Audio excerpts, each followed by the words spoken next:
sides of the ball. After that first series, you saw adjustments on Shores on the defensive side that just shut Canton down for several series in a row. And Shores was able to capitalize on that on the offensive side of the ball and score a few touchdowns. After that, Canton's come back, answered a little bit more to the defense that they've been throwing at him. So I think we're going to see a pretty good second half. And that concerns me a little because I think we got a little complacent with the big lead, thinking we could do some other, and you just can't let up the pedal against Canton.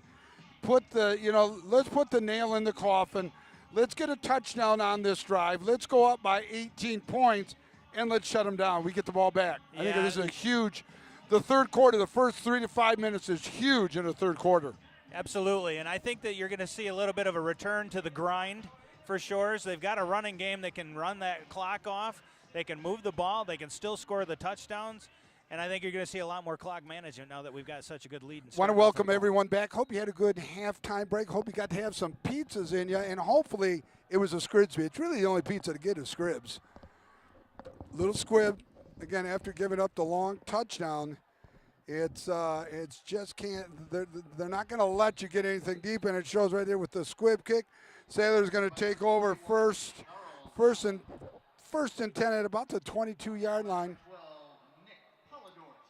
Well, first offensive series is going to show a lot for Shores to see which way they go with this.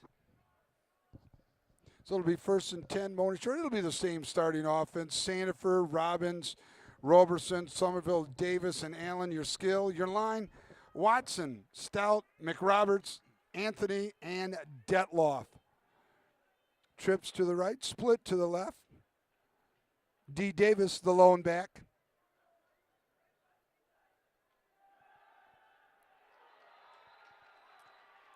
Quick out there. Knocked down by the big defensive end.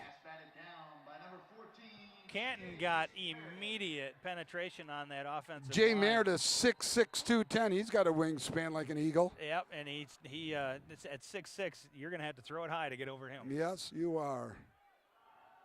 Davis, the ball. Tristan Robbins carrying the ball. Tristan's going to pick up about 6.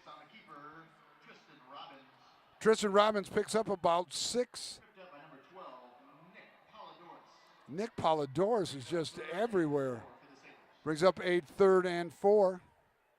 This is a crucial stop on this offensive drive if Canton gets it, but Shores has really been able to balance their way through these 3rd and 4th downs. I think they're going to get this score and they're going to keep it, or this first down and keep it moving.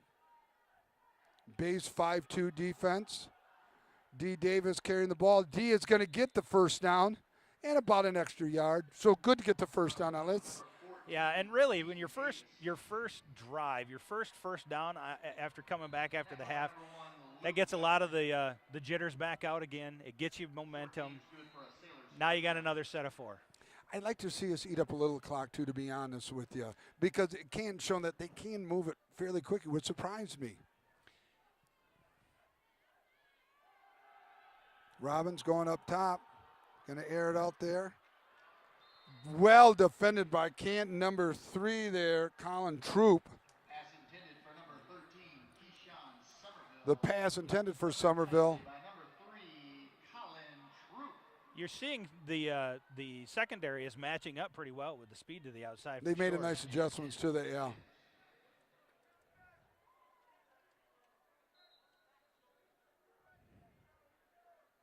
Straight 5-2 defense.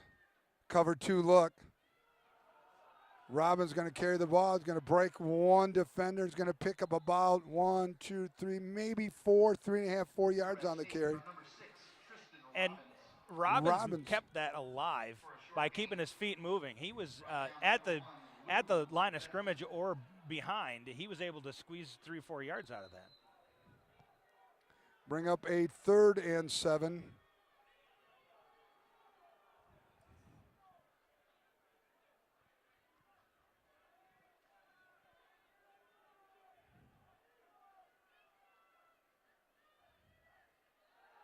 Robbins rolling out to the left.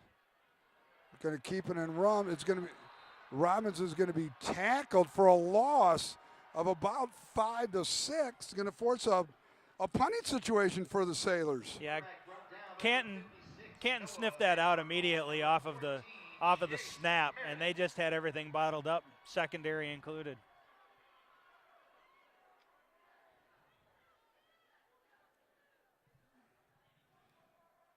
Snap. Boy, they sure let him punt the ball. Nobody back, and it's going to take a nice roll. Boy, that really surprised me. Inside the 15. I'll tell you what, if you come It's out, a 55-yard punt. If you can't move the ball in your first series, you're going to punt it. That's exactly what you well, need to do. yeah, and it was a 55-yard punt. Granted, you probably got 12 yards on the roll, but why wouldn't you have anybody back? No, that surprises me. I think Canton would have either they were expecting something different, or they just really we were didn't back think at that ball was almost gonna go. you punted almost from the 15, 20-yard line. What do you got? Absolutely not. But hey, we'll take an error on their part. Be 1st and 10. Ball's going to be marked back at the 11-yard line. So let's see, probably not a lot of change for Canton, but defensively, Coach Check's got to do some stuff here. 3 broken tackles here, but he's going to gain about 1 where he should have lost about 3, yeah, Joe. And that's not tackling through the whistle right there. They thought that they had him stopped. He was continuing to move his feet, and they gave up on him before he was down. Got an injured Canton player. So like one of the backs jogging off the field right there.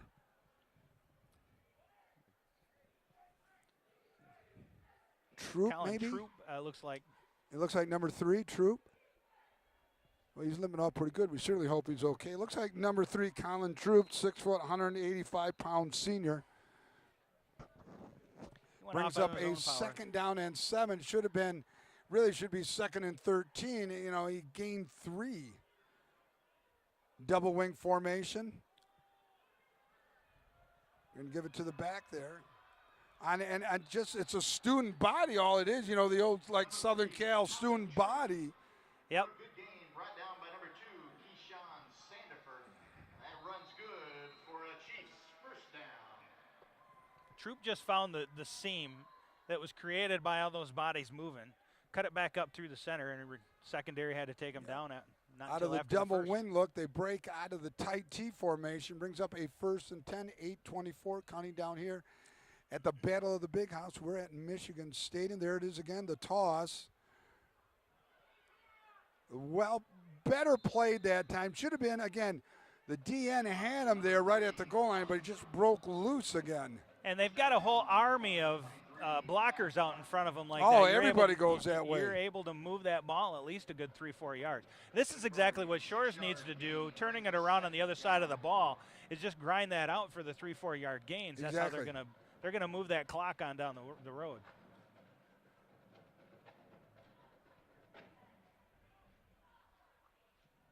Second and 4. Double wing again. Here it goes the other way. Again, it's 11 guys all going the same way against 5 or 6. Yeah, and they're finding success against Shore's defensive line. Not sure if they're trapping them in or what the problem is. The play side's probably hooking. The back side is pulling, leading through with, the fullback and the right halfback blocking down. The right side pulls and leads through with the quarterback. Yep. I hope we can get a good look at home. It's, again, double wing again. We've seen it 3 times in a row. Fake counter back to the inside. Well played on that. It's a fake toss counter back. We used to run that at Puffer when I coached for a couple of years. And off to number 4, Stephen Walker. And they pulled their entire right side of their line, which has been successful up until this point, but Shore's got more penetration than what they were expecting. Well, more and again, just do your job. Stay home for the bootleg counter reverse, exactly what Coach Check drew up.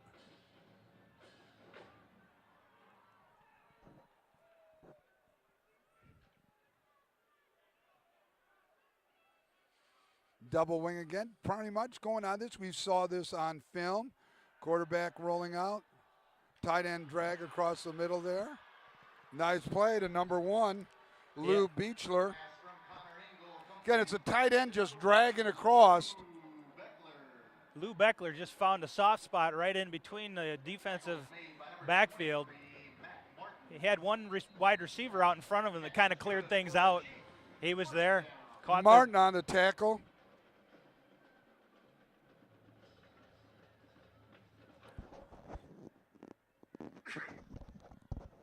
Double wing, 1st and 10, ball at the 41 of Mona Shores. Fullback, stopped inside.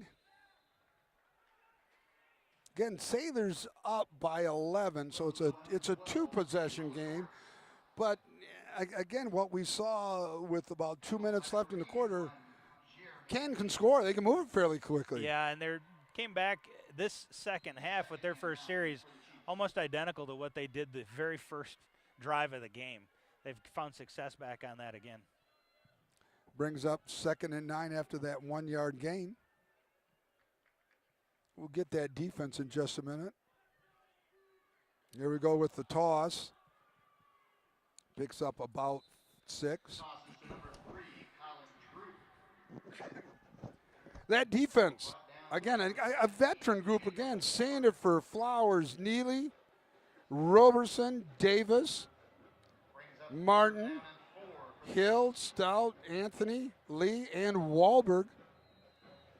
You know, as good as that defense is, this is a crucial 3rd down. They've got to get this stop, hopefully for even a loss. They've got to get that defense off the field and get the offense you got to get the working. defense. And some of these guys are, Stout, Anthony, 2-way people, big linemen. You're going to get tired. Okay, jump back into T formation now. Fullback going to carry the ball. He's going to break through for a gain. Again, he just zigzags through there, picks up the 1st down, and about 15 extra yards. They're able to put 3 and 4 blockers out in front of him each time he's running the ball. When they do that, they just patiently follow behind him, and they get these 6, 7-yard, 8-yard gains all day long. And that's why we talked about, boy, it would have been nice to get a touchdown or a field goal on that first drive instead of nothing. This is an impressive drive. Yeah, Canton's coming out. They've got the stop they wanted. Now they're putting the drive together on offense that they wanted as well. 1st and 10, ball's at the 17. Right halfback going to carry ball, pickup of about 3. Thought I saw a little procedure there on Canton, but no flags. Tackle by number 8, Jackson Neely.